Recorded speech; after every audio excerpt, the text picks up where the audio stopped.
Being businessman in the era of 4.0. Welcome to class with Dea and Desi. Teman-teman, di sini kita punya 6 materi yang akan dibagikan. 3 materi pertama akan dibawakan oleh Dea, dan 3 materi terakhir akan dibawakan oleh Desi. Happy listening! Business ideas. How does it start? Jadi, research menunjukkan bahwa 45% ide bisnis terlahir dari pengalaman pribadi. Namun terlepas dari itu, ada 4 hal yang juga mendorong munculnya ide untuk memulai sebuah bisnis. Yang pertama adalah passion. Jadi passion ini adalah sesuatu yang mungkin disukai oleh seseorang atau sesuatu yang memang ada dalam diri seseorang tersebut sehingga dia menggali dan kemudian mengembangkan passionnya tersebut. Yang kedua adalah accidental idea. Jadi accidental idea ini adalah suatu hal yang tidak direncanakan dan datang secara tiba-tiba. Misalnya kita lagi melakukan sesuatu, terus kita ngerasa kesusahan. Dari kesusahan itu muncul ide untuk gimana kalau aku buat begini, gimana kalau aku buat begitu. Jadi itu bisa menjadi salah satu ide bisnis, sumber munculnya ide bisnis. Yang ketiga adalah networking atau family business. Ini adalah suatu bisnis yang memang dirancang akan diturunkan kepada keluarganya. Contohnya itu adalah Lipo Group, perusahaan Lipo. Pada awalnya itu diketuain oleh Bapak Mohatar Riyadi, kemudian turun ke anaknya James Riyadi. Yang keempat adalah idea that already planned. Jadi ini adalah memang bisnis yang kita rencanakan sendiri, kita pikirkan idenya sendiri, dan kemudian kita jalankan idenya. Biasanya bisnis seperti ini tuh bisa berbentuk startup atau rintisan-rintisan. Next adalah materi tentang kind of business. Jadi ada 4 jenis bisnis. Yang pertama adalah startup.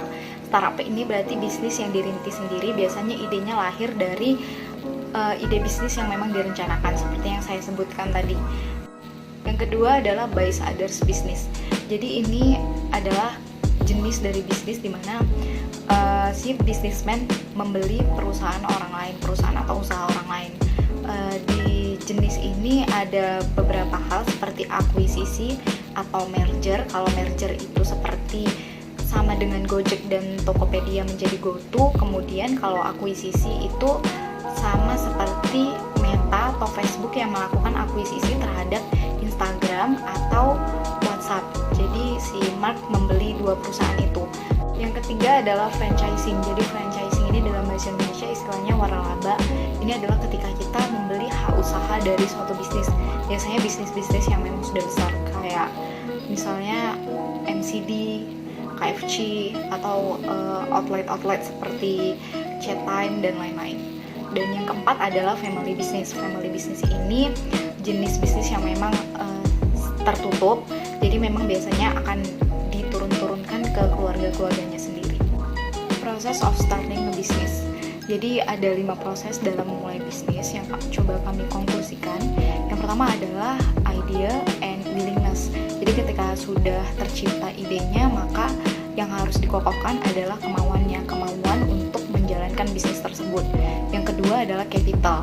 Capital ini berupa modal, tapi modal ini tidak harus selalu uang, tenaga kerja dan lain-lain, tetapi bisa jadi modal waktu yang disacrifice dari si pemilik bisnis untuk nge-build bisnisnya. Masih berhubungan dengan capital, karena capital ini termasuk dari proses bisnis yang cukup sulit, yaitu ketika kita harus mengusahakan tenaga kerja dan juga modal bisa berupa uang ataupun hal lainnya. Jadi biasanya bisnismen ini mengajukan proposal investasi ataupun melakukan pinjaman ke lembaga keuangan. Proses yang ketiga adalah goods and services. Jadi ini udah masuk kepada tahap produksi untuk goods dan juga operasional untuk servicesnya. Kemudian tahap keempat adalah market. Ketika produknya sudah jadi dan servisnya udah siap didistribusikan, maka proses yang keempat ini adalah memasarkan atau mengkomunikasikan nilai yang akan mereka sampaikan kepada masyarakat. Kemudian yang terakhir, ketika produknya sudah sampai kepada masyarakat, maka produk ini akan diekspektasikan menghasilkan profit. Next topic is notable point to start a business atau unsur penting dalam memulai bisnis. Beberapa unsur penting yang harus diperhatikan dalam merintis usaha baru, yaitu yang pertama type of business atau bidang usaha yang akan ditekuni. Dengan adanya pengenalan bidang atau jenis usaha, diharapkan bisa memperoleh gambaran secara sederhana sehingga menjamin proses pencapaian tujuan dan sasaran usaha yang telah direncanakan. Di Indonesia sendiri banyak jenis bidang usaha yang bisa ditekuni, mulai dari bidang pertanian, perkebunan, kehutanan, pariwisata, dan bidang jasa lainnya. Yang kedua, ownership atau bentuk usaha dan kepemilikan. Bentuk usaha sendiri terbagi atas dua, yaitu yang pertama bentuk usaha perorangan, di mana bentuk usaha ini yang paling sederhana dan paling mudah diorganisasikan karena pemiliknya hanya satu orang dan dikelola sendiri. Yang kedua, bentuk usaha persekutuan, di mana bentuk usaha ini didirikan minimal 2 orang secara bersama untuk membangun sebuah usaha dan bersama menjadi pemiliknya. Yang ketiga, where the business belong to, atau tempat usaha yang dipilih. Perlu diingat bahwa pada era 4.0 berbisnis tidak lagi memerlukan tempat khusus, namun masih banyak pengelola usaha yang tetap berkepentingan mencari tempat usaha yang strategis.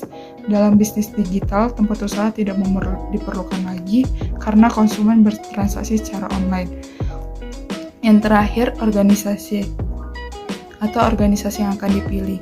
Jika usaha sudah tidak bisa dikendalikan sendiri dan memerlukan bantuan orang lain, maka perlu organisasi usaha yang mengalokasikan semua pekerjaan yang harus dilaksanakan antar kelompok kerja dan menetapkan wewenang serta tanggung jawab masing-masing. Selanjutnya, the way to starting up business atau cara merintis bisnis. Ada 3 langkah yang bisa dilakukan, yaitu yang pertama, being a seller atau menjadi penjual. Untuk memulai bisnis bisa diawali dengan menjadi penjual barang atau jasa milik orang lain. Modalnya hanya kepercayaan dan kejujuran. Yang kedua, being agent or distributor atau menjadi agen. Setelah kita menjadi penjual atau reseller yang sukses dan mengetahui pasarnya, langkah selanjutnya adalah menjadi agen atau distributor yang mendistribusikan dari menyuplai produk pada penjual atau reseller dan yang menjual biar orang lain. Yang terakhir, being a boss atau menjadi bos. Bos adalah pengusaha yang bertugas mengelola dengan terus berinovasi dan berfungsi pemasaran dalam mengembangkan usahanya. Business failure atau kegagalan bisnis. Ada beberapa faktor yang menyebabkan kegagalan bisnis. Yang pertama, don't really know their own business. Kurang mengerti usaha dan tempat usaha yang dijalaninya. Yang kedua, only focus to one product and do not understand marketing, atau hanya fokus pada satu produk dan tidak memahami strategi pemasaran.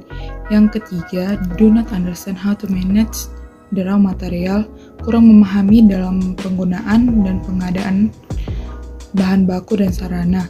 Yang keempat, bad planning and lack of strategy, atau perencanaan yang buruk dan kurangnya strategi.